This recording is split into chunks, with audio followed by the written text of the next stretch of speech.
New NBC poll showed Trump 46, Biden 44. That is the first of the NBC News polls to show Donald Trump with a lead over Biden nationwide. And so you'd think it's NBC's own poll, and it's this breakthrough poll where all of a sudden Trump is ahead. You'd think Morning Joe would be worried. Nope, not at all. Morning Joe says nothing to worry about. What, me worry? Yawn. Yawn, yawn. Here's Joe and Mika interviewing. Weird. Here's Joe and Mika interviewing Claire McCaskill. Claire McCaskill, the discussion I'm hearing right now reminds me of the discussion I had with the senior Trump advisor in, what was it, well, actually, it was in 2020. In 2020. And this senior advisor was telling me and showed me all the numbers. Look, we've got the numbers. Donald Trump's going to get 22% of black voters. He's going to get 40% of Hispanic voters. Nevada is in the books. We've won it already. New Mexico, the numbers that we're driving right now, we're going to win New Mexico. I mean, so excuse me. Who the fuck said he was getting 40% of the black vote? Well, no, I will answer that question. I mean that's a total straw man. Who said that? It's worse than a straw man. He says, excuse me while I yawn at these poll results. You're absolutely right. You picked up on this. He's conflating two things. He just said, I talked to Trump campaign advisors who told me in 2020, we're going to get 22% of the black vote. We're going to win Nevada. We're going to win New Mexico. Well, this new poll is not done amongst Trump advisors. This is a general election poll by your own network. Your boss has conducted this poll. So he's comparing what Republican advisors told him 3 years ago to what this new objective poll is saying now. It's a ridiculous comparison. And they bring on Claire McCaskill, who, I'm sorry, if this woman does not look like the wolf and Hansel and Gretel dressed up as grandma, I don't know who does.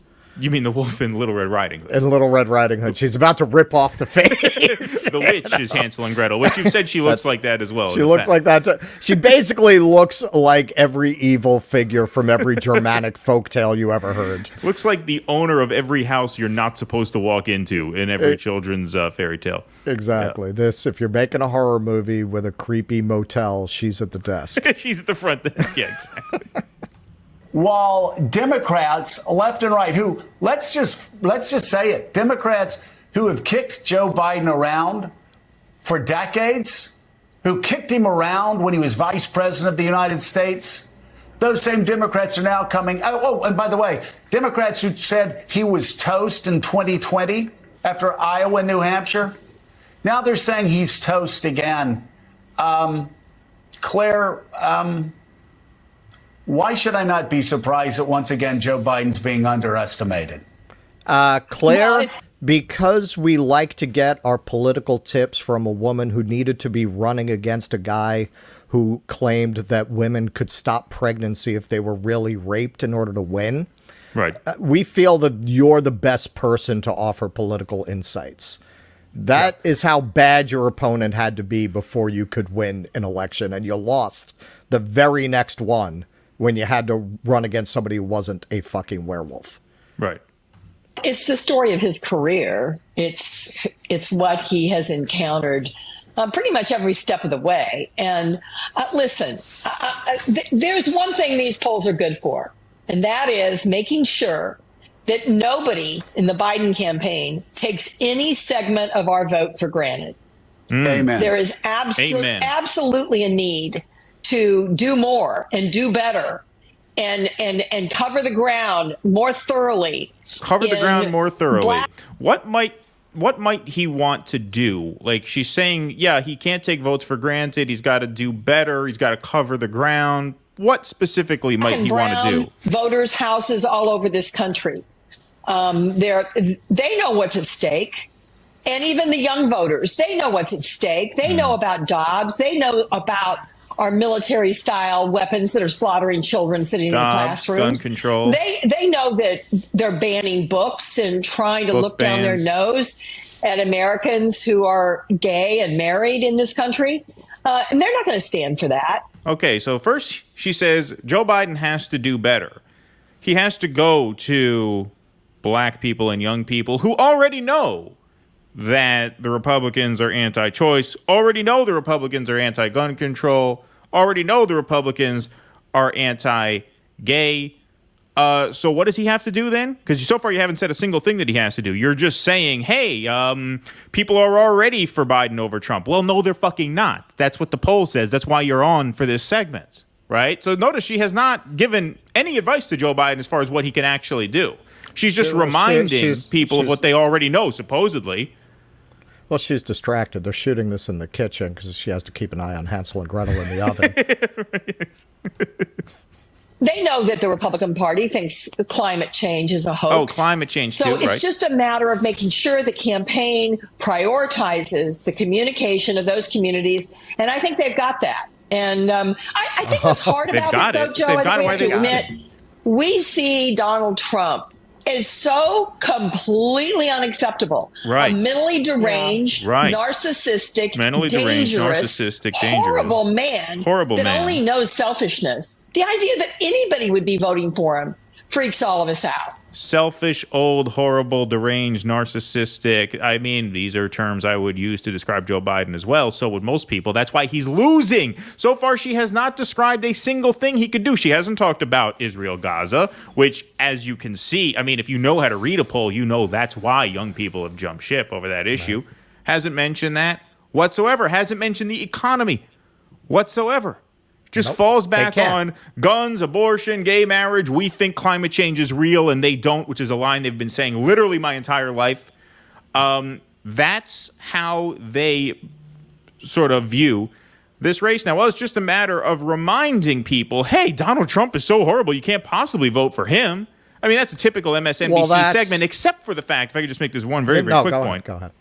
That you would think liberals and Democrats who watch MSNBC want to win.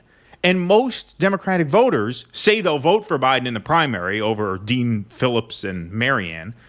But most Democratic voters, which means most MSNBC viewers, don't want Biden to run. So you would think now that some noise has been, being made about replacing him, you'd think MSNBC might want to jump on that bandwagon. It'd be good for ratings and probably good for the party overall.